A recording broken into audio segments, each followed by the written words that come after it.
All right, let's just look at the big patch. The big first of 3 summer patch. Patch notes are from 2 days ago. Sorry for the delay. Excuse the minor delay, but here it is. Maple Live. Of course, the L, not the letter that we were thinking it was going to be. As we were in Glory... what was the R again? Awake. Oh, Glory Rise. Awake. Neo. So people were expecting the D, but there was no D. So there might be a well, it might be the second or third part that has a D in it, but I don't know. This seems pretty big for a pre-patch, but we'll see. So we have Guild Reorganization, Reboot World Reorganization. It's pretty much going to be most of the same stuff that we went over in the Tespia patch notes, of course, but then some extra live-specific events and all that. Yeah, so new job in July, August 12th, new boss. So the name for these might be something with a D to keep going the grandiose letters. So let's see what has changed with Tespia and what is coming to KMS and what is most likely coming to us in either 6 months or earlier, depending on any kind of memos or special notes that we get from the devs in GMS. So, changes from KMST version 12122. That's this one, right? Yeah, because this is version 12349. The numbering is really weird. The numbering for the Tespia is like a smaller number than the live server because they're separate numberings. It's kind of strange, but yeah. Number of times you must defeat normal Rudibus to unlock Chaos Rudibus has been decreased from 10 to 5. I was expecting this for a while, actually. It's probably a decent change with how much faster the progress is through the game. The 10-day time gating to be able to enter Rudibus is kind of silly. So I think getting that down to 5 is probably a good move. The skill rings from the Seed from Tower of Oz, as we call it, will now show their skill levels on the item icons. That make it a little bit easier to find out which ring is which. And then Primal Droplet Stones, those are the will ones, I believe, will now drop from monsters in Celis for all worlds. I think in non-reboot was not dropping droplets in Celis, but now they added those as well. I'm not sure exactly why that wasn't the thing and why they changed it now, but it's mainly a non-reboot change, so not really going to affect us at all in Reboot. Flag Race ranking points requirements for each map have been changed. So you get ranking points... 1,800 based on how quickly you finish?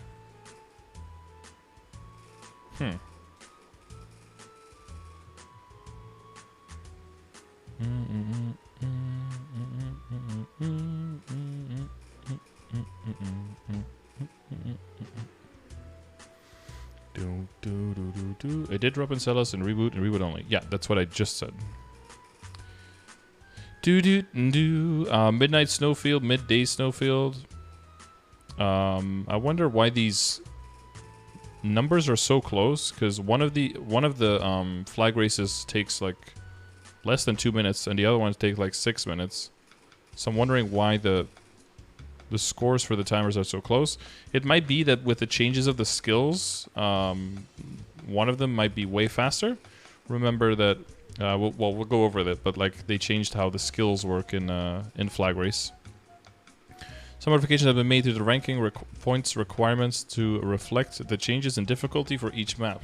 Okay, so the longer Flag Race is probably going to be made way easier, and the run is going to be way faster from the looks of it. That should be interesting, and not like one where you just AFK because it takes forever.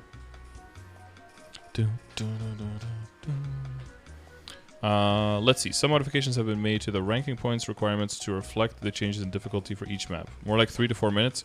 What I mean is that one of the maps is like 3 times the duration of the other ones. Because if you don't fuck up the pink map, that one is done so fast versus the other one. The other one is way longer. But then to get the same amount of points, it's a 20-second difference. That seems like... That must mean that the other map was made way faster, right? The product change has been made to Maple Live Creator Step Up event. I don't think we had that in Tespia yet, did we? Daily mission: defeat 2,000 monsters within your level range has been added. When completed, you will receive 50 subscribers and 50 ping beats. Oh my god, 50 subs! Yo, I'll take those. Daily missions to defeat elite monsters champions have been decreased from 5 to 3, and the daily missions to participate in the studio live broadcast have been removed. The studio live broadcast participation mission. Multiple characters could participate in it repeatedly with no additional conditions, so we have removed it. We ask for your understanding. Okay. Okay. Which the punching machine level? There is the punching machine was in the hotel. The crystal one is, I believe, level 280, if I'm not mistaken. Flag race, reorganization, guild, reorganization, all of that stuff. So we'll see if there's anything wildly different, but this looks similar. Oh, something added here. Flag race will not be held when rankings are being settled every Sunday from 11 p.m. to 1 a.m. Why though? Okay. So a little bit less flag racing to do. So they're keeping that the courses will be swapped once per week, and then for the whole week it'll be the same thing. Midday snowfield, sunset snowfield, midnight snowfield. I don't know why there's 3 named here, but there's only 2 midnight snowfield and midday snowfield. There's only 2 runs, right? Okay. Flag races, point measuring, and ranking selection methods have been changed. For each course, your individual points will be registered based on your completion time. The guild ranking points will be calculated by adding up all the individual scores. Your individual points will reflect only the highest points you received from Monday at 12 a.m. to Sunday. Okay, so like based on how fast you do flag race in the whole week, those points will count. So if you get a really good run on Monday, you don't have to do flag race at all anymore. If you get a shitty run, you might, do flag race again later during the week to improve your score, that kind of deal. So that makes it way more flexible for people on when they can participate and when they can, fortify their team and just help the guild get good scores. That's why you deal 1 HP. Yeah, 100% damage reduction because of level difference. Individual points will reflect the highest point. The flag races courses have been modified. So you get these skills now. Flag race only skills have been modified. Skills have been changed to acquire the items, but cooldowns will now be applied.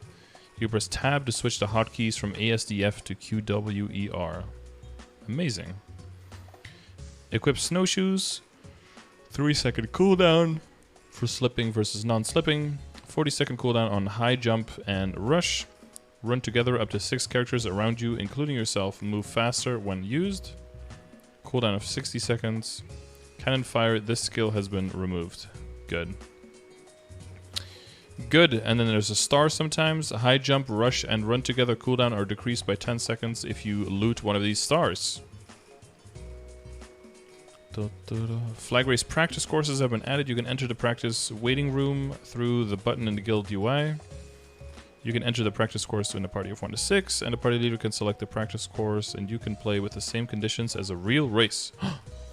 If you leave a guild or are kicked, your points will be deducted. First time you completed a flag race per week, you'll be given 1,000 guild contribution. You can now enter when the rankings are being set. Okay. Cool. Alright, so that makes flag race more flexible on when people can join and when people can participate for their guild.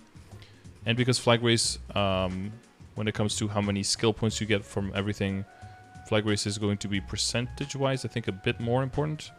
It's probably a good idea to participate in that on the weekly. But now you can, as long as you get one good run, you're done for the week. You don't have to do it multiple times per week. Sharinian Underground Culvert reorganization, so they're also working on that. You can move to the underground culvert entrance through the button in the guild HQ, so you don't have to go to the map anymore. You can enter the dungeon by talking to the NPC in the entrance map. You can only enter the underground culvert by yourself, and there is no limit on the number of times you can challenge it. So the only cool thing that we were doing every week with the guild with everyone together is now gone, and it's now a solo thing. Rip. And basically it's just like a again like a Punch King, like a crystal challenge thing by yourself basically, and that's it. Progression method has been changed. When you enter the dungeon, you will be moved to the path of the altar map. All of your buffs will be removed, and you will have 2 minutes of preparation time. After finishing preparations, you can talk to the NPC and challenge Arcanus. The fight with Arcanus will last 2 minutes. Shrinian's Demon Arcanus has been changed as follows. This also means that a party, like a guild that's very heavy on supportive classes, will see their overall damage decline like crazy, because those supporting classes are not able to help other people deal more damage. And a guild that has a lot of solo damage dealers will percentage-wise see their ranking go up quite a bit. So that's really unfortunate. We'll fight with Arcanus for 2 minutes. Shrinian Demon Arcanus has been changed as follows. The maximum number of stages has been expanded from 5 to 6. The higher the stage, the higher its HP and defense. Some Arcanus attacks will no longer knock back or stun. In stage 6, the damage dealt to Arcanus will display the units of 10 trillion through the health UI. I mean, yeah, I'm not going to do multiple tens of trillions, I don't think. So that's fine. Ranking points have also been changed, so you get individual points. If you exit midway, your individual points will not be registered. Your individual points will reflect the highest points you receive from Monday through Sunday. If you leave a guild or get kicked, your points are reduced, and you get 1,000 the first time you register points. So very similar to the guild there. Developer notes are basically like, wow, it was hard for people to group up together and to find a point in the week where everyone could show up. So we've just completely removed the team element of the guild ranking system, and now everything is just solo for everyone whenever they want to, which I don't like this. Why not just have both? Why give people the opportunity to go in a party, and then if they can't make the run, then they could just go solo. And, you know, I think I mentioned this before. It's kind of like photoshopping in that one guy who couldn't make it to the reunion, you know? It's like, okay, well, you still have the reunion, you still have the party and everything. And then the people who don't show up, they can kind of do like a separate thing where it's very suboptimal, but at least their score counts for a little bit. Yeah.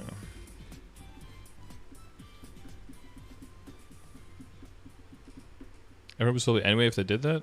If they did both? No, because you do way more damage. And guilds would like force you to show up at the time because you would do way more damage because of party buffs. And if you don't show up without like a very good reason, you'll end up just getting kicked, especially in the most competitive guilds. And I think for our guild, you might end up because you're not showing up for the one fun thing that we can do all at once. And if you can't, you know, make that happen, that's a little unfortunate. Forced to do guild PQ? I mean, if you want to compete and other people do it, then you'll have to do it too, right? Weekly guild mission. So this thing is extra. You can acquire weekly guild mission points by acquiring hunting points and boss points. Hunting points for every 25,000 monsters you kill.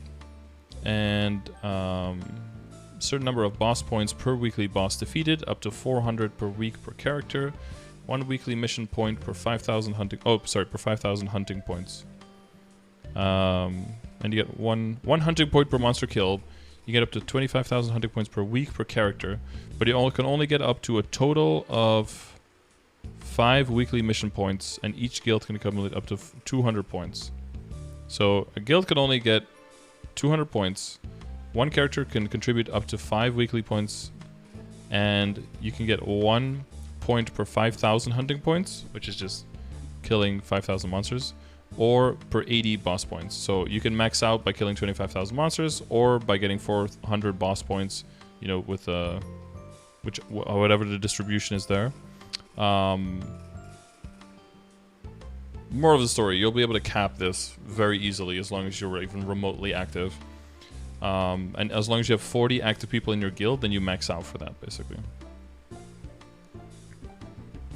You're 2.6 and your game is still running. Let us know when you're at 3, okay? Crazy stuff happens when you get to 3. You can acquire noblesse skill points based on your guild's combined weekly mission points. You'll acquire 1 noblesse skill point per 20 weekly points, up to a maximum of 10, because of the max of 200. And I think they kept the same reorganization as here in the Tespia link, I'm gonna guess.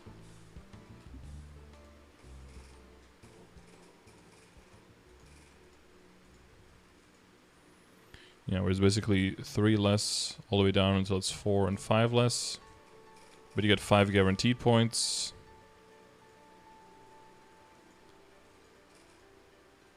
Yeah. So basically everyone gets 10 skill points, even if they don't do jack, as long as you just do anything.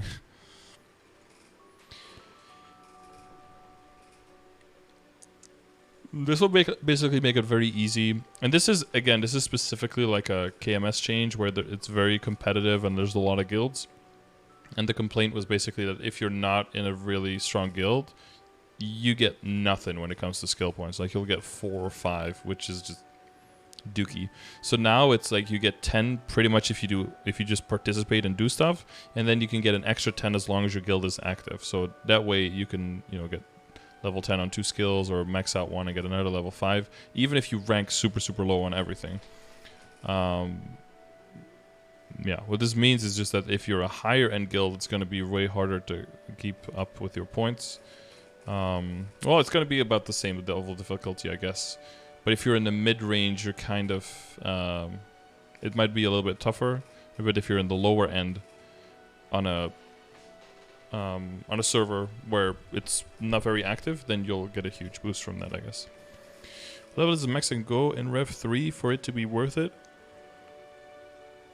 I would just do battle analyses on higher level areas and see if you can get way better rates on those or not. If you can't, then just stay in Rev 3, and if you get better rates there and it's more enjoyable, then move to a higher area. Probably like up to 10 levels above Rev 3, I would say. More than that, you probably want to be in Arcana. The choice code shows how to get reward points with monster collection. Exclamation mark, reward points. There we go. And okay, that's all still the same. Yeah, so they wanted to make it more free for weaker guilds, essentially. Kill point system improvements. When a guild member is kicked, the honor experience value will no longer be decreased. That is useful.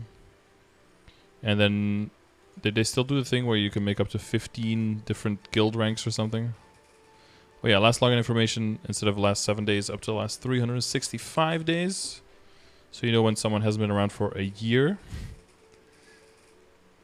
Oh, up to 10 guild member positions. My bad, not 15. From 5 to 10 now.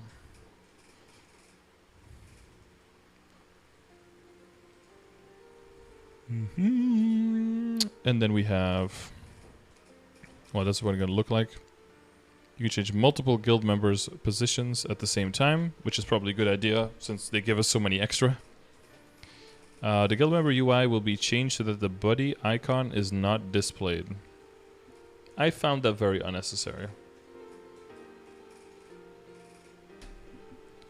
That's a good thing. You can check the guild content related participating information in the UI. Look at that. You can now stalk all your guild members and see if they're participating or not. Much more easily. The Ultimate Guild Junior tool. I think I've said all of these things during the KMS Tespia review as well. Okay, seems that there's nothing that changed from Tespia in any of this. Noblesse skills on a hotkey. And you can level up multiple noblesse skills at once, which is very useful. You can change the setting if you would like to see guild members logging in or not in the notifications. That's going to be very useful for a lot of people, especially if you're in a huge guild. You're constantly getting spammed with people logging in.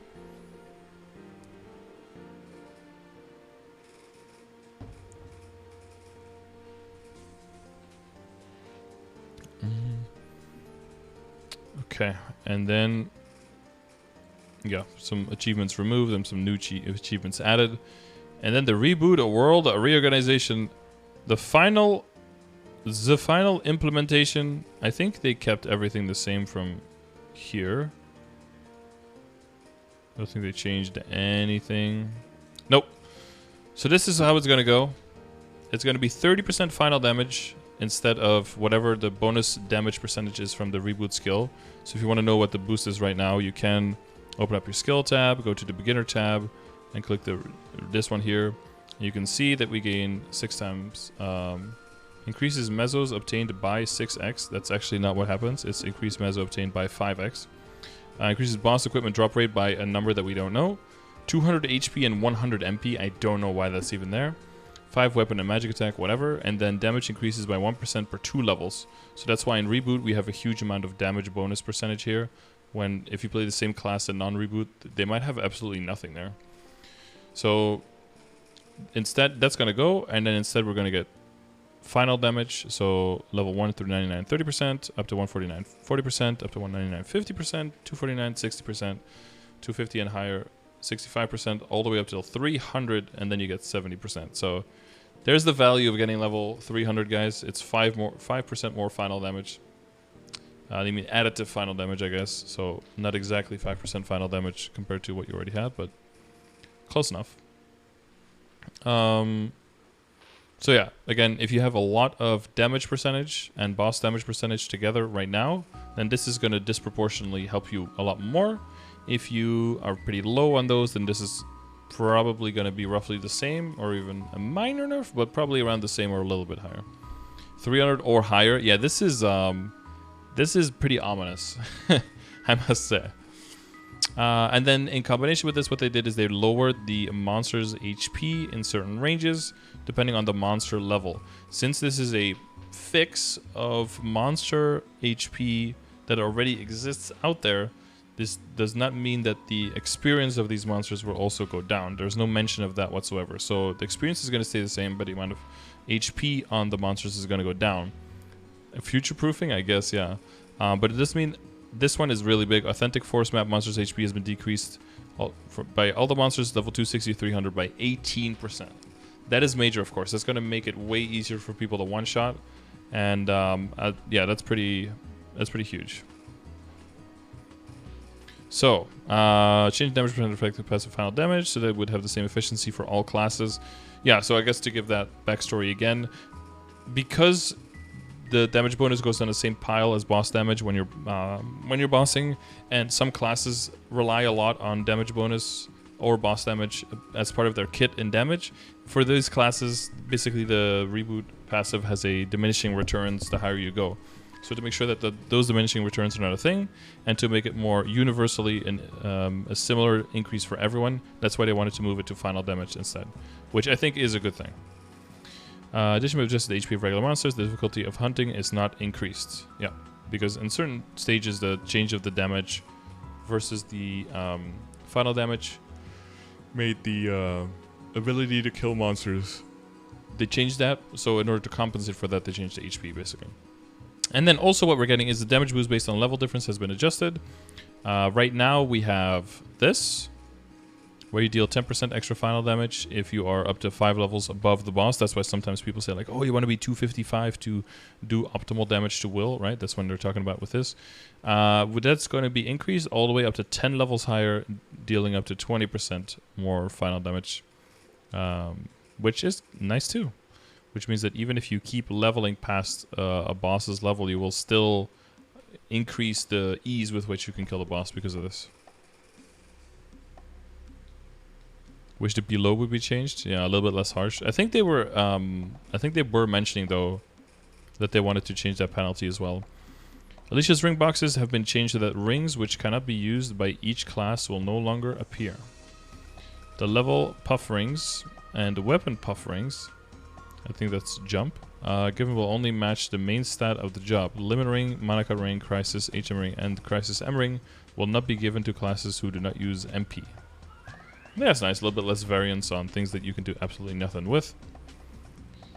And then the change to the Reboot box. We talked about that in KMS test beta. Let's see if they kept the same. I guess when we were talking about it last time, some people said that it might be a good idea to give more nodes. But it looks like they kept it exactly the same, right? Yep. Looks exactly the same. So new thing will be at level 30, 50 mezzo, 50 mil mezzo, teleport rock, 500 elixirs. At level 100, 50 mil mezzo, character slot, 500 power elixirs, 300% epots, and 100 occult cubes. That's really nice to get yourself started. 100 mil mezzo, character slot expansion coupon, 500 power elixirs, 300% epots, 5 meisters, and 5 craftsmen at level 150. Yeah, still seems early. This seems like, oh, you're level 150. That's for your CRA gear, but no one's getting that at 150, so I'm not sure if that's a bit early. And then stage 4, 200 mil mezzo, 30 nodes, and 5 eternal flames. That's pretty juicy, I think, compared to what you get now from those boxes. I guess you don't get the 100% unique potential scroll anymore. So a little bit of give, a little bit of take. So basically this is to fix whatever the rewards are that are still relevant for the game and what the levels are when you receive the rewards, because a lot of times now people get the rewards too early and that causes them to maybe waste the potential of the rewards as a result. So cubes are strange cubes, so yeah, very strange. When you create a character, you will receive a mysterious secret box which can be used for 30 days to receive a snail pet. I think that's already a thing. Then link skill reorganization, which we also talked about a little bit. So the daily transfer limit has been increased from 2 to 4, and then with extra meso cost, if you want to do even more than that, for up to 10 times. So you can transfer your link skills up to 10 times between accounts now. So it should give you way more flexibility to min-max to optimize your characters. Inevitably, there may be cases where you require more than the base number of transfers, so we prepare an additional option that lets you transfer link skills by paying mesos. I think this is essentially like making it free, to move around without making it free to move around. So that's probably the closest we're going to get to that, I think. Arcane River Daily Quest improvements. Rejoice, chat. They are giving more experience when you complete all of the daily quests in a certain area.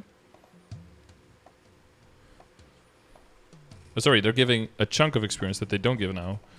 So almost 400 mil in Vanishing Journey, 910 mil in Choo Choo. Well, 373, that's not for almost 400, I guess. 1.6 bill in Lechaline, 2.1 bill in Arcana, 2.3 bill in Morass, and 2.5 bill almost in Esfera. So that's quite a nice amount of extra daily experience you can get if you complete all of these areas every day. And it should help you progressing and leveling, even if all you have to do in a day is just like log in and do your dailies, right? And you can't really make any progress. Hopefully you should feel your level increasing a little bit more with this change. Is it a lot? It's a decent amount at this level. Like if you're at 235, this is 2, 4, 6, 7, 8, 9.5 bill experience. If you're like at 235, it's a decent extra chunk. If you can't really play during the week, you can still make decent amount of experience during the week extra by this. Then Morass daily quests have been improved. I think they squeezed a few of them together, right? They removed the daily quest to maintain true fed has been deleted. To save true fed, I think it is for us. And oh yeah, so I think all of the areas that you have to go into, you just talk to Jean instead. And all of the areas, you no longer have to look for like which NPCs do I have to hand in these quests with. It's always going to be Jean in the middle of the map as well. Is Papalatus Mark a myth? Yeah, pretty much. We wanted to improve the character growth experience from early level 200s to mid-level 200s. To reduce the difference in character growth speed based on playtime, we have added experience rewards and Arcane River area daily quests. In addition, various improvements have been made to Morass daily quest inconveniences. Look at that. Beautiful. They added a Monster Park for Arcana, and they increased the experience, I think, on almost all of them, making it so that Auto Security Area, Road of Vanishing, and Dream City Lechaline clear experience have been increased. 180 mil experience for Road of Vanishing, and 1.2 bill experience per run in Lechaline. And then the Arcana one that they released gives 2.2 bill experience per day. Per run. Sorry, not per day, per run. So you could do it up to 7 times. That'll be 15.5, no, 15.687? 16.7-ish, I guess. We have increased the reward experience of certain areas in Monster Park by about 20% and added a new level 230 stage. Nice. Limited new area maps added. So this seems like they're just copying pretty much everything. That's because I'm reading the Tespia notes and not reading the actual notes. Nice. Oh, this is a video of the Monster Park run, I guess. We gotta see what that looks like. Is it music loud? No, music doesn't really do anything. So you can see what it's like to move through it, I guess.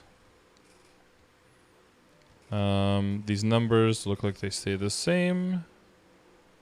Even just this first map here immediately is already 340 mil experience almost.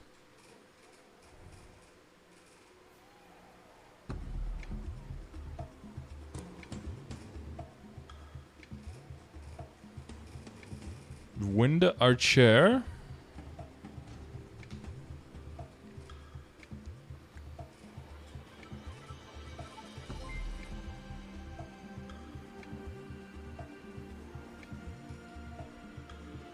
Oh, that was big clear. Big chunk is clear. But that's because Wind Archer, of course, is using that big tornado that kills a bunch of stuff when you're already gone.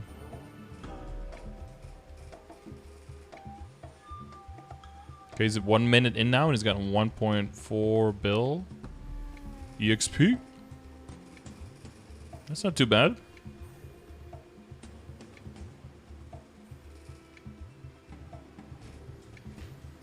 Okay. And this is the final one already. Oh, okay. So it's not super long either. This guy should be pretty easy to kill. If you guys remember him from the storyline, is a huge pushover. Okay. This was a 1.5 minute run on a Wind Archer for 2.2 bill EXP. That's pretty nice. That's pretty juicy. Okay, new maps. End of the World 1.7 and 2.6. Same level monsters, but with more HP and more experience. Level 262, 263, and 264. Want to provide a variety of hunting grounds after level 255. Can be used based on the character's growth level. With the addition of these hunting grounds, powerful characters can acquire more experience and accelerate their growth rate until they can enter Cernium. Yeah, don't underestimate that there's a huge amount of damage you need to be able to train in Cernium. You can start doing your dailies in Cernium, of course, to start building up your authentic power, but for quite some people probably it's going to be, oh, just because you hit 260 doesn't mean you can immediately go train in Cernium. Your rates might be very bad. Although, when you say rates, the experience rates I think will still be probably decent, but all the other rates will drop down a lot. You drew 36 and 2 bill is about a 1% experience, so they're giving 9% experience from dailies plus 4% from Monster Park at my level per day. That's pretty solid. Yeah, that sounds really good. So this is an old skill. Hero and Paladin multiplier change, which was, you know, because of to make a one-handed more viable. Yeah, so that makes it into the game. So I'm assuming that these multipliers are to make it so that people who have already invested into shields, that those people don't have to feel like they now have to reinvest in the non-shield secondary again. That would be very user unfriendly.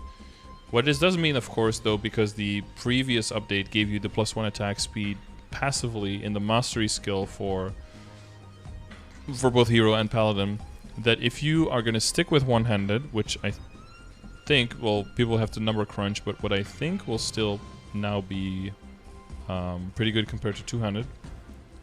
Just they'll probably be equivalent. That does mean that you can reroll your inner ability with that to a 20% boss line to compensate for the minor loss now if you didn't change versus that making up for it. Which I assume they took that into account for the damage output, at least. It's possible that they didn't because in KMS, our soft cap is their hard cap for attack speed. So it's possible they didn't take that into account, and then the fact that you're able to roll into 20% boss, that might make one-handed a little bit better again, maybe. But yeah, people have to number crunch this, people who are really into the calculations for both hero and paladin. And it'll be interesting to see what numbers are that actually come out of that. That's too much work for me though. I'm not doing all that. We'll see if anything changed here. Prage, buff freezers apply, more lights on the praying the light, multipliers the same for marksman. Pathfinder, no, well, changes, but no changes from there. Attack boost for buccaneer. That change stays the same. Energy consumption down. Unity of power.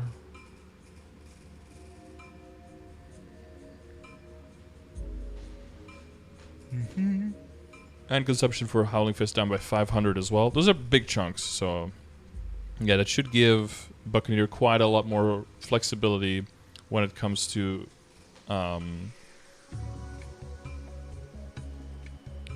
energy consumption and energy distribution. So still best stuff for Reboot. Do you have a link to some calculations for that, Zelpex, including like changing to 20% boss, and with our zero attack speed? Hey Scar, a long time. How you been? Ninzando, how you, man? Doing pretty well. Although I'm pretty hungry right now, so I'm gonna have to fix myself a bite to eat after this. But we are going over the last KMS patch notes now, seeing if there was anything crazy that changed versus the Tespia server and the actual live server. These changes look the same.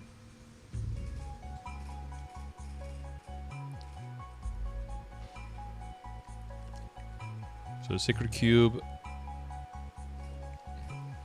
more utility. Roayas, the Holy Shield, more forgiving.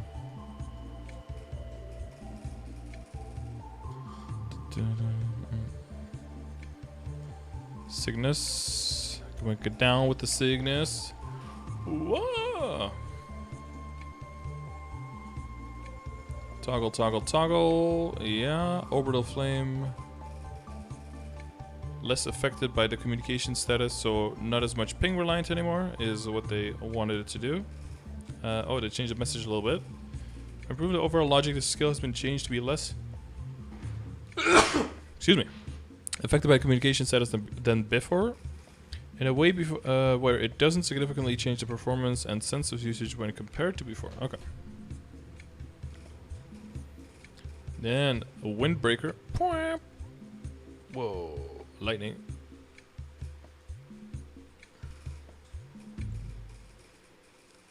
Passive booster, 20 dex. Passive effects on Albatross and Albatross Maximum. You know, just to take a little bit of pressure off of Wind Archers needing to buff so much.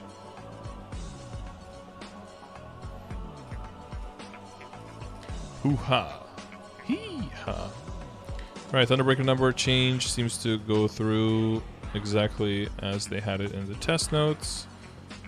Aaron combo ability can be dragged. Good job. Liberation Orb damage change, which is pretty significant, is going through. That is nice for them. Abyssal Lightning changes look like they stayed the same. Increase the required performance for hunting by changing Abyssal Lightning to increase your hunting ability while active. Okay. Yeah, 2 more passages. Number of enemies that has been increased from 16. Oh, enemies hit has been increased. Nice, nice. So more useful for mobbing. 5 more seconds and does 30% damage to regular monsters.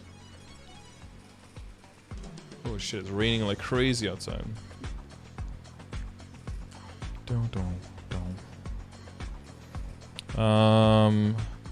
Some rough math. Between the two, in terms of just weapons, is 7.5% final damage in favor of two-handed. From what I can tell with the 2 secondaries for Reboot, the difference between a Deimos and Princess No is about 2% final damage.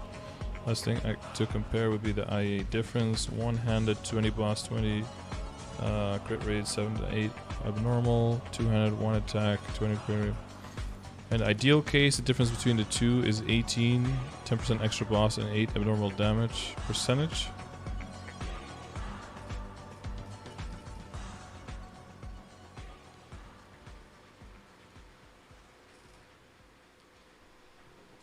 Yeah. Vitar right now, we have to check the math on this, but 275 here on Reboot, that equates to 3 to 5% final damage. That's a pretty wide gap.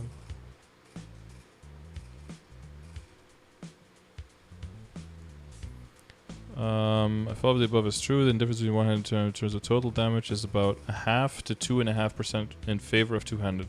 Yeah, that's what I was thinking. But this is probably because of GMS though. because of the extra attack speed and the fact that the multiplier is higher for two-handed, that would exacerbate the difference in favor of the weapon with the higher multiplier. But it does mean that it is pretty close, and if someone is like, okay, that's not enough final damage for reboot, so what I'll just do is redo my inner ability and then you're done, versus having to remake a secondary and a weapon for this quote-unquote small of an improvement.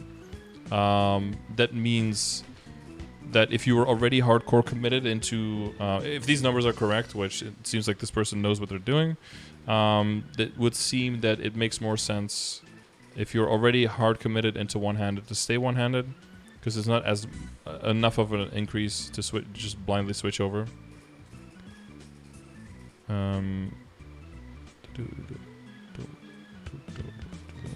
Yeah.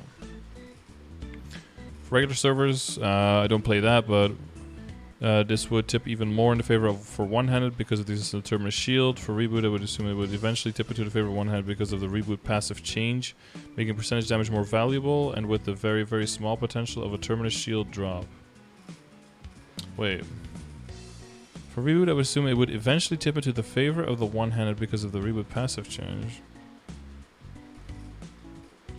Right, because the total chunk of percentage damage that we can get on reboot with one-handed would be greater, and the value of damage would go up as the reboot passive changes. So it might even tip into the favor of one-handed. Wait, Sublex, didn't you mention this and say that it's still better for two-handed?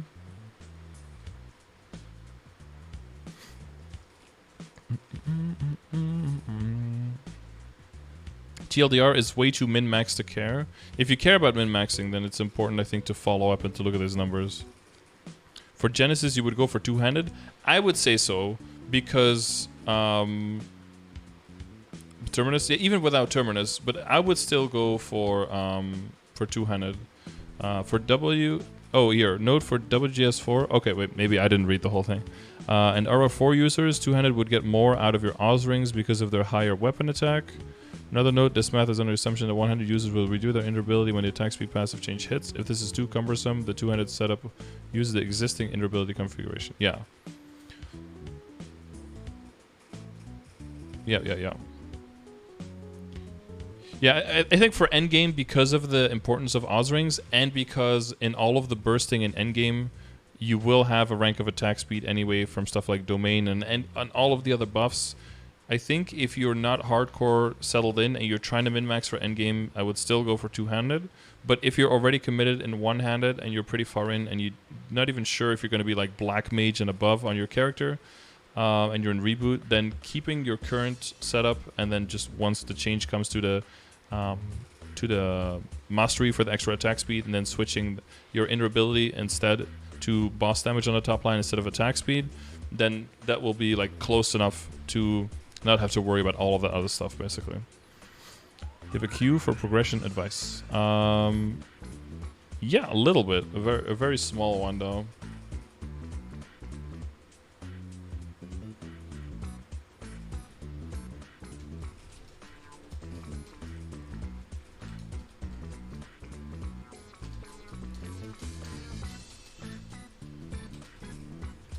I'm probably setting one up this Tuesday. So the next slot after that available would be next Thursday. So let me know if that's something you might be interested in, and check !progression. Click the second link and then see the flow chart there to see how you can set up a session. What do they mean by the difference between Deimos and Princess No? Like a 20-star Deimos versus a Princess No? Yeah. Because of the extra weapon attack and stat on a shield. DM on Discord if that's acceptable. Yeah, DMing on Discord is part of the process. Yeah, it's easier for me to do that like off off Twitch. Lightning storm out here too. Yeah, it's pretty nutty. But I think it's going by, at least where I live, there hasn't been any thunder like right on top of me. So that's a big oof. All right, so where were we? Bellmage, Wild Hunter. So extra grenade damage for the change that's coming to Wild Vulcan that we don't even have yet. And then, yeah, the 100% damage extra on Wild Vulcan type X. Nice for them.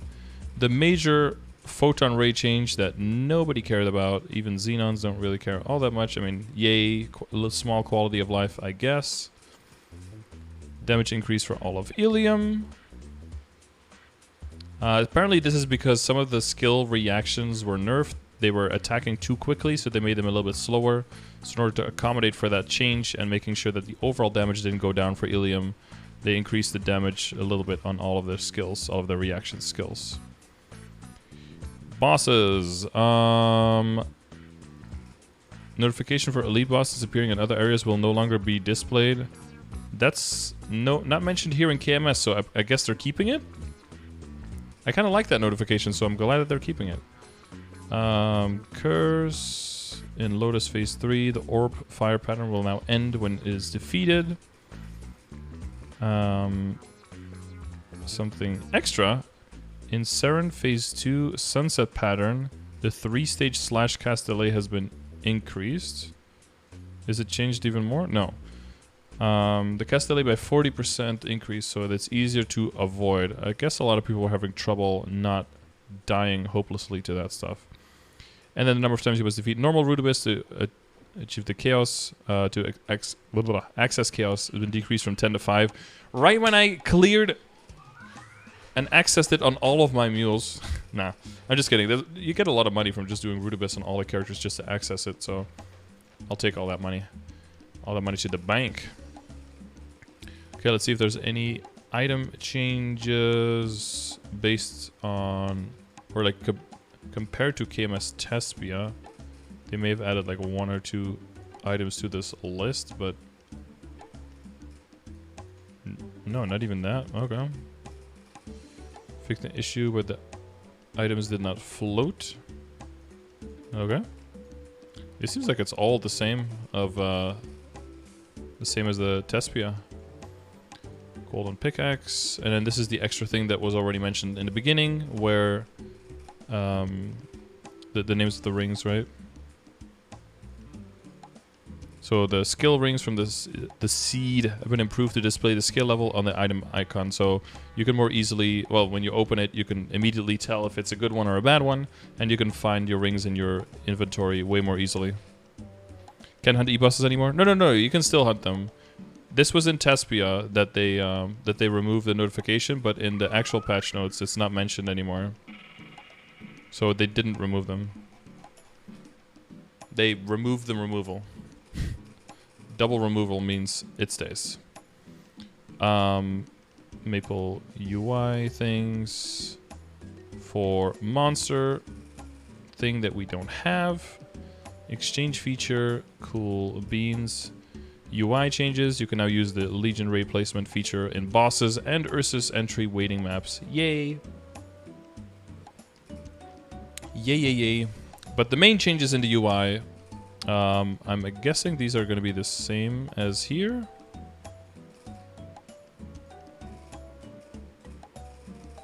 Yeah.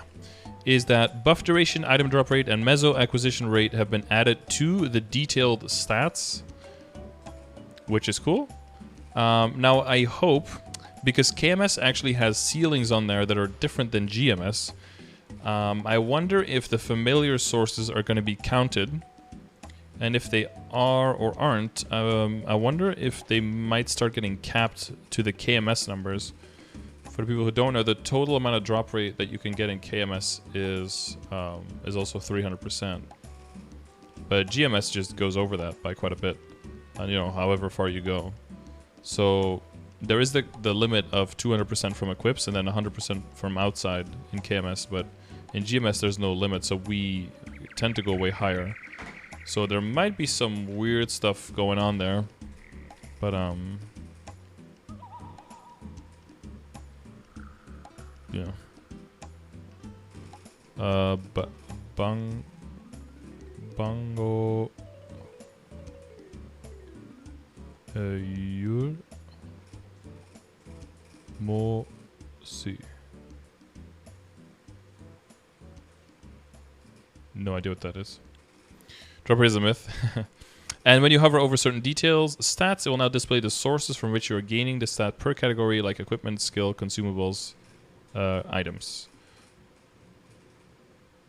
Double spider doesn't work, does it? No. You can check exclamation mark drop rate for a further breakdown on how drop rate, meso obtain, and all of that stuff works and how it stacks.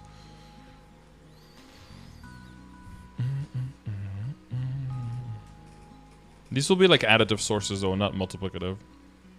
Filtration and Android migration were not shown in the detailed stats, so it was inconvenient having to calculate it yourself. So all this we've added to the UI. In addition, since it is difficult to know how many and where the stats were obtained, they show when you hover over. Now, and then this one for the colorblind people. I think this is all still the same, right? Yeah, it's pretty much copied all. Copy, pasta. You can now select which colors you want for the whispers, the buddy chat, the guild chat, and the alliance chat. Some people, you know, with different levels of... oh, you can even have previews. Nice, with different backgrounds. You can see how it will look in the backgrounds, how different the colors will look, and if you have different kinds of color blindness, you can make sure that you can decide what it looks like. I like this way more. I like, you know, because you could also see Nexon doing like, oh, we're going to just change the color. But then there'll be always someone with some level of color blindness that'll be like, well, now it still looks worse for me, or now it still doesn't look good for me. But now you can decide for yourself which combinations of colors make sense for you. And I think that's like the best solution to that. If you unlock your familiar, will upgrading it change the potential? If you level it, no. But if you tier it up to the higher level, it will change the potential, yeah. Random reroll. So you can select the random colors. Cool shit. To enhance security, the accounts that are not signed up for Nexon OTP will be able one-time password. Cool stuff. I remember reading all of this in the Tespian notes. Oh, and I guess that's an etc. changes the droplets in non-reboot also dropping from Celis. Skill fixes. Why is Dark Side there? Especially someone likes skills and enemy, the items would be dropped before the attack effects. Interesting. Especially where things like attack activated by runes or event skills would consume arrows, stars, and bullets. Huh. Where if certain decent buff skills were registered to the pet auto buff, the pet would only use the buff again after the buff completely ended.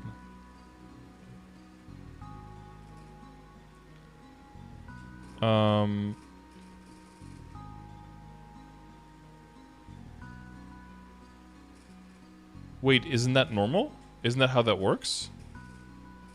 If a skill has no cooldown, then it just activates it when it gets debuffed, right? How is that an issue? Is it supposed to reactivate it as soon as it comes off cooldown? I guess that's a level of logic that they hadn't considered because we never were able to put skills on auto buff when they had cooldown. When I made a paladin, do you think it's better to invest in two-handed weapons for future proof or invest in one-handed until the patch comes? Probably just if you're just starting out, just go full two-handed, I would say. Two-handed hammers look the best anyway. Or go sword if you want to switch to hero maybe at some point. You can no longer use Dark Side to avoid the attacks of the flying monsters which appear in certain hunting maps. Oh, the AFK mobs will now hit you in Dark Side. Ooh. Get fucked, thieves. You're vulnerable like the rest of us. These are a lot of error fixes. I'm perfectly honest. I don't want to go through all of these.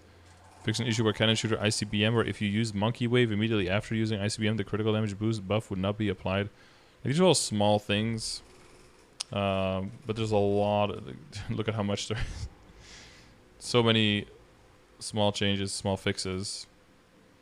That's just too much to read, okay?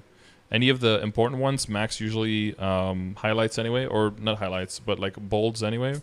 And only the Dark Side one is one that he bolded, so we're gonna trust him on that one.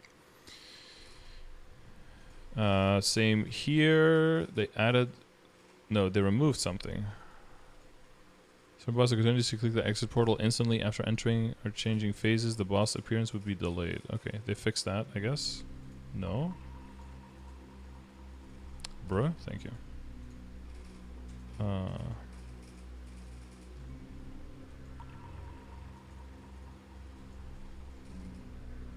Oh no, that was an extra. Yeah. Okay.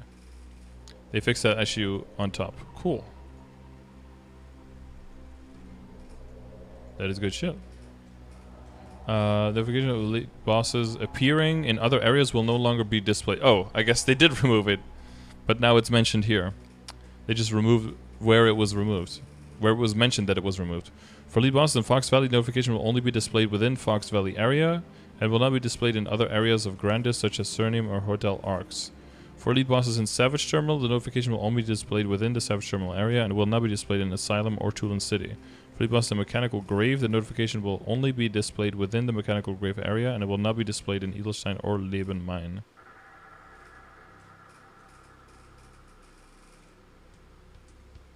Huh. That's so weird. I mean, I like that they announced it, because you could just go hunting for the boxes and stuff. You can get some epots maybe if you're lucky. You can get a bunch of occult cubes, which are super rare. But yeah, okay. All right, nothing highlighted here. Nothing emboldened. Nothing bold. Nothing italic.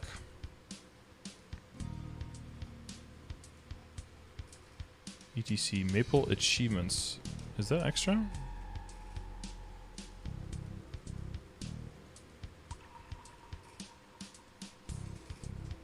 Oh, that was kind of extra. Fix issue where the area exploration, Gold Beach exploration achievement where the Gold Beach strange area was not checked. Fix an issue where the UI became transparent when you entered combat. While it was open, the text stating that there are no imminent achievements would still be visible. Fix an issue where Reverse City, Yumi Island, City of God's Surname, and Hotel Arcs daily quests were not reflected in daily quest related achievements. Nice. It was a good day, so I daily quested. It was a bad day, so I daily quested. It was the right day, so I daily quested. Mainly talking about how every day you should do your dailies. I see what you did there. Monster Alive. Monster Alive. The Seed. Oh, he just added the subtitles to make it a little bit more obvious where everything was. And this is where Tespia ended, and this is where, oh no, we had the multi-pets. And this is where the actual patch notes continue. Big coupons, swap coupons, July Royal Hair Coupon, Lady Blair's Dream Express, good memes, which will be the Cash Up inventory, yeah. Which they said they were going to do regularly. So this is one of those regular ones.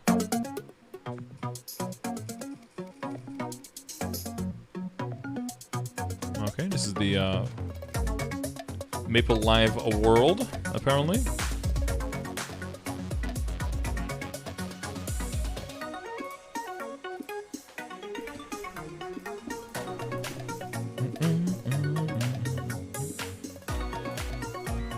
Journey to become a superstar at Maple Live as a creator. Make content that will gather more subscribers. Oh my god. You actually get a selfie stick. And you have to go become an IRL streamer. Available for level 101 and up. Complete missions to increase your subscribers and collect coins. And you get beans. Pink beans, purple beans. And likes and subscribers.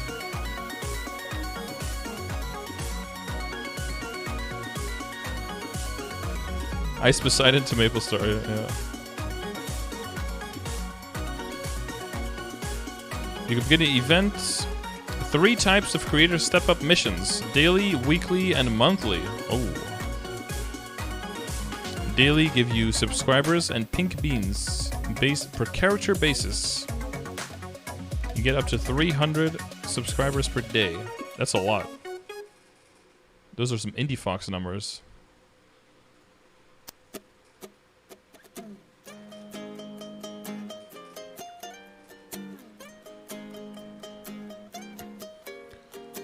Weekly missions give you subscribers and black beans. Those are per world. And when you defeat a weekly boss, you must loot the black bean bundle that drops to complete the mission. But to complete the weekly missions, increased number of subscribers will be shared within the world, and you get up to 400 per week from that. For the daily missions, you will receive black beans, and you get up to 400 per week. Okay. Wait, after completing a daily mission? I think he means a weekly mission here, right? Weekly mission will reset. Yeah, I think he means weekly here. Monthly missions give pink beans. Monthly missions are on per world basis. All characters in the same world can accumulate progress. Poggers. After completing a monthly mission, you will receive pink beans, and they are not included in the daily pink bean limit. Nice. Monthly missions will reset after every 4 weeks. Daily missions. That's a lot. Wait, can you do all of them? Oh, you can only get up to 300 per day. Okay, so you just do 6 of these per day per character of the harder ones, or a bunch of the lower ones. Oh, achieve 300 points in Maple Esports. Oh no. Clear Maple Variety 2 times. What are those? But yeah, there's maxes, but that's per character. Oh, that's a stack of beans. Okay, with a giant icon, which makes them look like mothballs almost. Weekly missions that give 5 subscribers defeat easy sickness. Okay, so this is going to be similar again to the basically to what we have now with the Neo cores, right?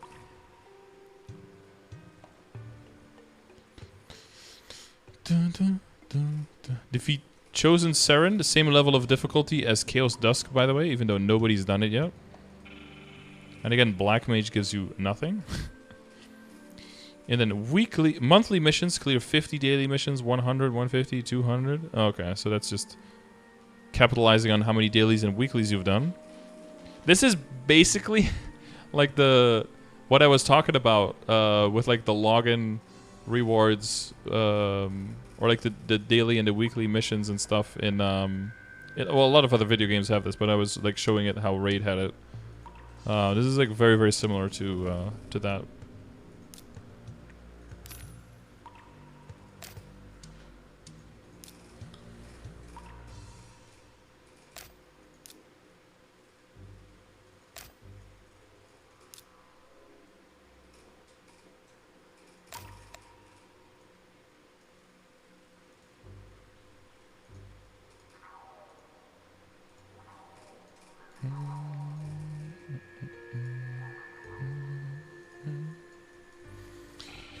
So that's a lot of this. Achieve a cumulative 6,000 points in Maple Esports. Well, we'll see what all that is. Yearly missions when?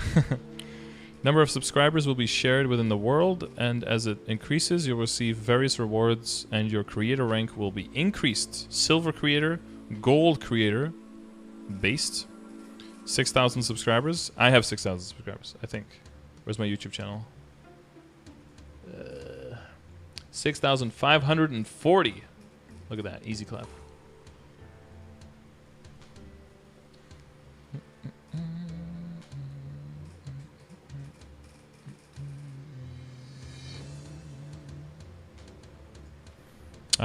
Diamond Creator 12,000. Damn. You receive rewards when you achieve a certain number of subscribers. Up to 18k maximum growth potion. If I remember correctly, that's one free level all the way up to 250, right? Karma 17-star Force Enhancement Scroll, Mitras Core, Gemstone Box, Notestone Box, Symbol Box, 10 Extreme Growth Potions. Whoa. Mitras Double Experience Coupon Box, 100% Event Ring Only Legendary Potential Scroll. Okay. 5 Black Cubes. Okay, some stuff in there that's pretty nice. Event Ring Only Legendary 100% Scroll. Oh, and a selective 3 event rings vouchers. Choose between 100 selective Wait, the selective symbol exchange voucher lets you choose between 100 selective arcane symbol exchange vouchers or 25 selective authentic symbol exchange vouchers. Ooh. Okay. The selective growth potion voucher lets you choose between 8 growth potions, 200, 209, 4, 200, 219, 2, 200, 229, or 1 typhoon growth potion. Okay. Selective 3 event rings voucher lets you choose between one of the 3 event rings, Tenebris, Glory, or Awake rings. Again, wow. And then 100% event rings only lets you be used on the following event rings and instantly gives a legendary rank potential. SS Vengeance, Unity ring. Oh, so wait, that's the synergy ring. Vengeful reboot ring, Cosmos ring, Chaos ring, Tenebrous, Glory, any of the Glory rings, Awake, and the Eternal Flame ring as well. Metro double experience coupon boxes can be used once per week and give 5 double coupons for half an hour. Can be used a total of 4 times. Okay, so that's 10 hours of 2x. Metro selective coupon box is used once per week and gives 10 selective arcane symbol exchange vouchers or 3 selective authentic symbol vouchers and can be used a total of 4 times. Okay. Metro's core gemstone box can be used once per week and give 5 nodes and can be used 4 times. Interesting. And now we get to the actual mini games that you have to do to get points in. Maple Esports. Is this supposed to be an H? He Beyond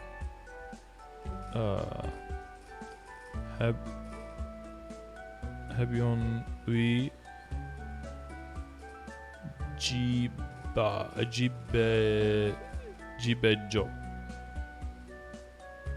Bej? What? Rulers of the beach? Bejo? Is it beach? I don't know. This is the mini game, alright? This is the PvP, Maple Esports. Unironically, Maple PvP, guys. It's a cumin. Are you guys ready? Prep your wrist heaters. Look at that. You have stealth in the bushes. Full League of Legends. Kill stuff to get drops, potions, spread effects. I remember this. This was horrible on EU ping. I remember that.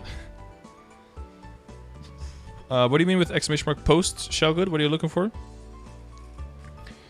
Every day from 10 a.m. to 11:45 p.m. receive an invitation on top of your head at XX15 and 45. A minimum of 10 and a maximum of 40 players can enter a single game. Other game players will be split in red team and blue team. Colors of your character name, HP bar, and skills will match your team. You can move your character. This is the first esports with 40 players, by the way. With random teams. You move your character by pressing the WASD keys. Press the spacebar to instantly dash in the direction you are moving. You can fire water droplets by clicking the mouse. Your water droplets will become stronger for a certain period of time if you walk into one of the water droplets that appear on the map. If you're hit by water droplets fired by the other team, your HP will be decreased insane. You receive 1 point for each character you defeat. In addition, if you destroy the palm tree that appears in the middle of the map at certain times, it will create light droplets which will give you 1 point when you walk into them. Nice. Is this better than the Legends Return? Well, I don't think the rewards are going to be the same. When you exit, you'll get game points based on your game results. You receive 10 game points for 1 individual point. You can only acquire up to 100 game points from individual points per game. Team rewards receive 200 game points when your team wins. 150 if your team draws, and 100 if you lose. Ooh. Ooh.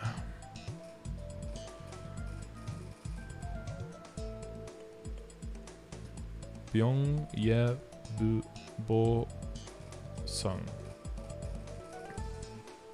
Honor received the diamond damage skin. Oh god, that's hard to read. It's so shiny. We receive a cumulative total of 2,400 game points in the world. 300 per character per day. With your daily game points, you can still participate in the game, but you will not acquire points. Honor reward can only be claimed once per world. Okay, cool. Maple Variety Tangyun Kitchen. Oh, I think I saw Steve made a video about this, right? This is basically like Overcooked. Like Overcooked mini game that they just ripped off. I mean, like Overcooked is also based on an existing format, of course.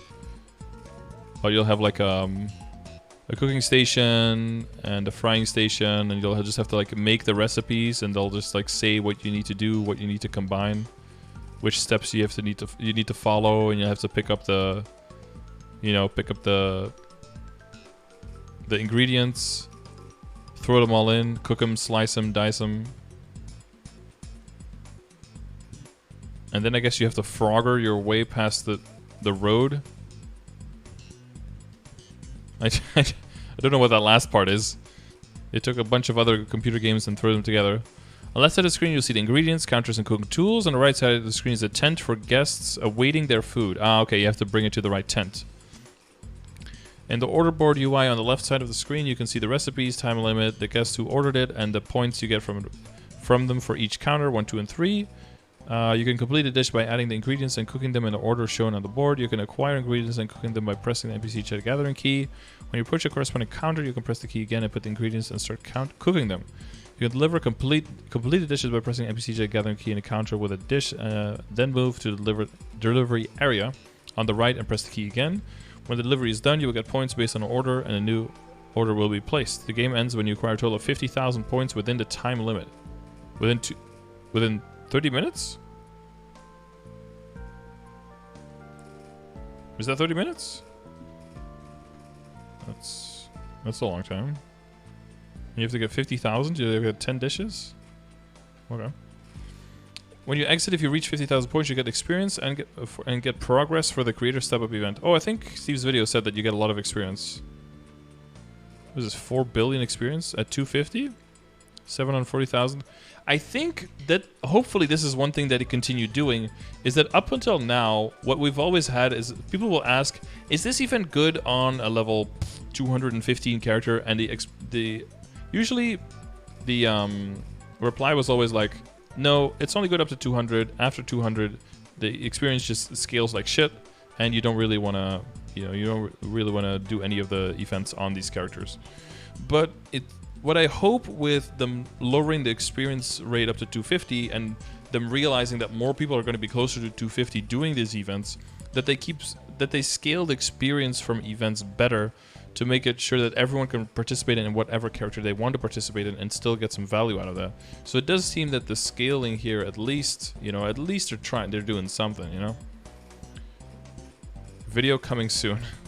I think Steve had a short video on that, but it's just that for Steve's video, I couldn't click it because of the thumbnail. It's the opposite of that guy in my YouTube channel.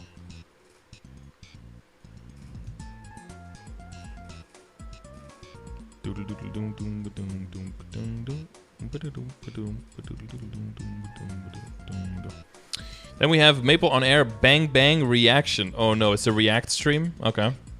I mean, that is the best, most popular content, right? Is the React Andes.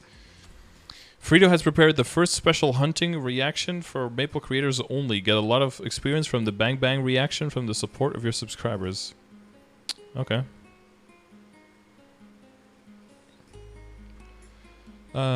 Talk to Frito, get the skill, enter red with monsters within your level range, it will automatically activate.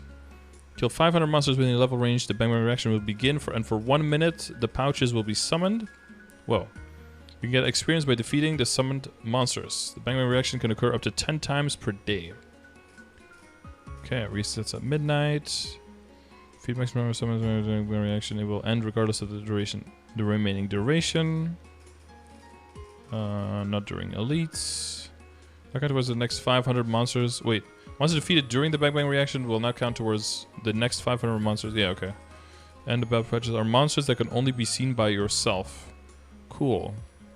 I guess I don't mention here if this is per character or per account.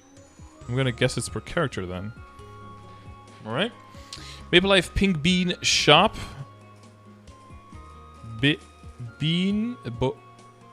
No, wait. Boon Hong Tong. Boon Hong Tong is Pink Bean? Okay. I thought it was like Pinku Bean or something. Pink Bean Shop. Pepe is having a great time. Look at him. He's what the fuck is he? Oh, he has dollar signs in his eyes. I see. He's looking for that cash. He's trying to get that bag. You can talk to Pepe and buy a variety of items. What have you got for us, dude? Event ring only, Meister Cubes, 10 Reboot Meso pouches. Yikes. 100% E-pots, additional pots, Gold Hammer, Innocent, Gold Stamp, a lot of the usual suspects. Karma Powerful, Karma Eternal, Karma Black Flames, Karma Craftsman, and Meister, and 100% unique potential scroll for 5,000 beans. That's a lot. Tempest Expedition Ring Enhancement Scroll. And Awake Ring only enhancement scroll. I guess if you have the earlier level ring, no, wait, you can. enhance the awake ring? Wasn't that just one thing? Oh, I don't know. Okay. All the items in this section in the shop are limited per world, except for the ring scrolls, which are per character. All items can be put into the storage, except for the event ring only, Meister cubes, and the ring scrolls, which are untradeable. That's good to know for all of these. Whether you're gonna, you know, if you're gonna decide if you're gonna be playing a lot of characters to buy a lot of items, whether it's tradable or not, it's very important. Growth, double experience coupons, 2 per day for 15 minutes. Eggs, power elixirs, teleport rocks, reset scrolls, mastery books, 8-slot recipe bag, an 8-slot crafting material bag, 20-slot scroll bag, 40-slot soul bag, nodes, experience nodes, limit of 3, 50 of each symbol, selective authentic symbol exchange voucher, limit of 100. Ooh, wow, you can get 100 authentic symbols. So for us, that's the sacred symbols. That's quite nice. Chaos Circulator, Black Circulator, and the Legendary Circulator. Okay. So Legendary Circulator makes your ability legendary, regardless of what it was. Chaos is a random reroll, and Black Circulator is kind of like the Chaos Circulator, but you can also choose to pick your previous option if you want. So go check your RAM for MapleStory. Open up your task manager under Control-Shift-Escape.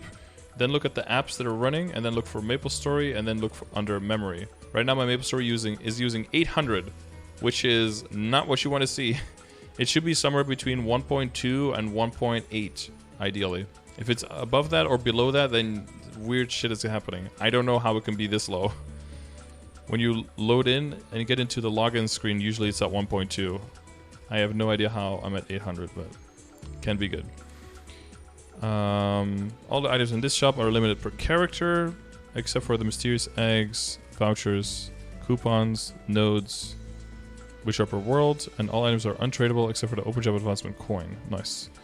Decoration, what do we have? Ooh, this damage skin does not look bad. It's like a old-time cartoon, like superhero cartoon damage skin.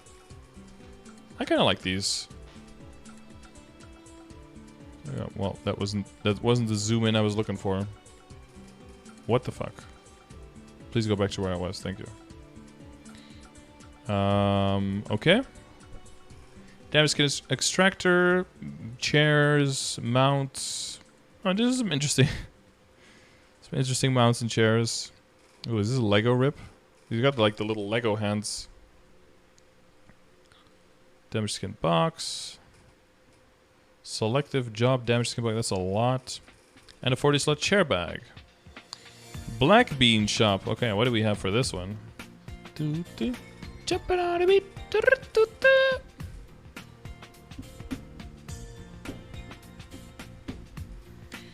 Additional cube exchange voucher. Karma, Incredible Chaos, Arcane River Droplet Stone.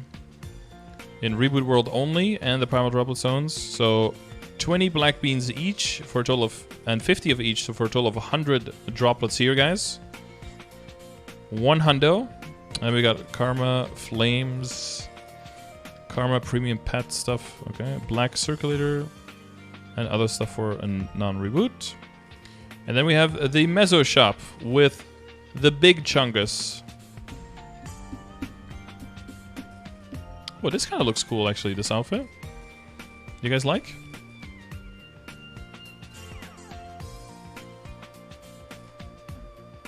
Question mark heart. Wait, are these new skin colors? What are these? Yellow? Red?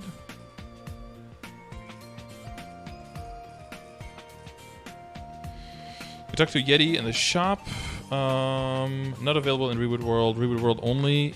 Karma Eternals for 250 mil each in Reboot World. Why? Because we have 6 times the drop.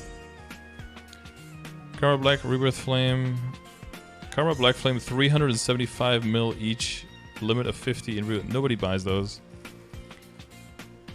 Cubes. And then here we have the Arcane River and Droplet Stones for Mezzos. 50 mil each for a limit of 400 per droplet type. Making the grand total of droplets available most likely in our winter update 900. So for reference, if your character doesn't have any arcane and you want to buy the full equips, the total amount of droplets you need is 648, I believe.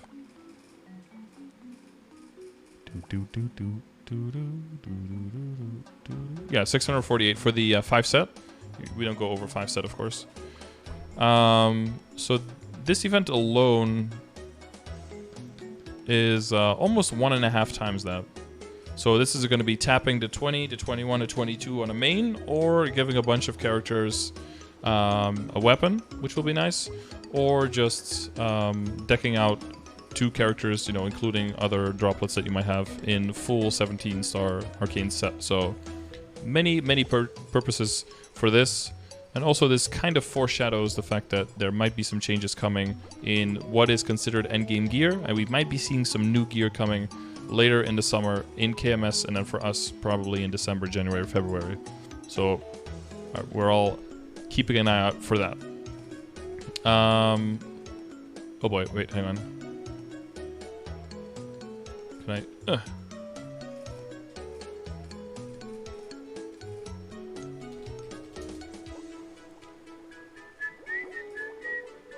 Okay, this video is going to go live in 3 minutes. Alright, we have to finish this soon. And then there's a bunch of other equips that we don't care about because we're not going to have money to buy any of that. Yomi face, Manji face, Lania face coupons, and the Manji outfit, Lania outfit, Yomi outfit, and paper bag outfit. So those are... These faces and these outfits are coupons for the whole shebang. All these items are limited per world and can be put into storage. Then we have Maple Live Studio Go, where you, let me guess, you go in, you hit a thing, the higher level you get, no. At even numbered hours, you go there, you get 15% experience acquired for 30 minutes. And at odd numbered hours, you get 15 also 15 weapon magic attack, 15 boss, 15 IED for 30 minutes, and the HP MP. Nice. And then there's World Leap. Oh, an actual World Leap. I don't know if Reboot is, if GMS is going to get this. Probably not. This seems like a very region-specific, server-specific. But this is a just a move between servers. But like they always said here, Reboot, Reboot 2, Burning, Burning 2, Burning 3. You cannot move at all between. You cannot move to Scania, Luna, Elysium, Croa, Reboot, Reboot 2, Burning, Burning 2, or Burning 3. Yeah. A lot of restrictions, of course, but for people who want to move around, go to a different world, because the population in the world that they're playing is not congruent with the amount of population they want in their world, this is the solution. Then there's Terra Burning Plus. Again, 2 seasons. So it's pretty much the same as what we're getting. Legendary Secret Box. Expiring Root Abyss. Eternal Flame title, the ring. 200, 205, 210 for the extra things. Flame ring, reaching level 215 or 220 on a Terra Burning character will give additional rewards. 215 will give a Typhoon Growth Potion, so that's extra compared to last. And then 220 to choice between a box. Only claimed once per ID per season of the event. So it looks like they're giving 2 Typhoon Growth Potions and 2 fake arcanes during this event, during the event on a winter. So even more. And then Burning World again, trading to non-reboot areas. You know the drill with all of that. The extra buffs they get, 2 Mega Burn characters. Yeah. They cannot be claimed on Terra Burning or regular characters created in Burning World. The following words when you reach level 130 on a Mega Burning character. These can only be claimed once per Maple ID and not be claimed on Terra Burning or regular characters created in Burning. Oh, only in Mega Burning characters. So. Growth Support Box gives the following items. Nice, nice, nice. Burning World also has Burning World step-up missions. But again, this is all non-reboot stuff, so not really super impressive for us. And then Selective burning growth potion voucher. A lot more stuff for the burning world though for non-reboot. And then they have the Sunny Sundays. So that's going to be the entire first patch for KMS for the summer. Huge. Lots of stuff, but it's only one of 3. So they're going to have a new job in a month. And then a month after that, they're going to have a new boss coming out. So staying tuned for that. Let me know what you are excited for in this summer update for KMS, which again, most likely will be about 6 months away for us. There might be some specific changes that we implement a little bit sooner, but in general, we can expect this stuff to come to GMS in about 6 months. So that will be cool. No news about Lab Server. Lab Server has not been in KMS ever. It's a TMS thing. So if we do get it, it's just going to come out of left field, come out of nowhere. So we have to wait for specific GMS announcements for that. So let me know what you think about all of that stuff. And I'll see you next time we have some data to share with you.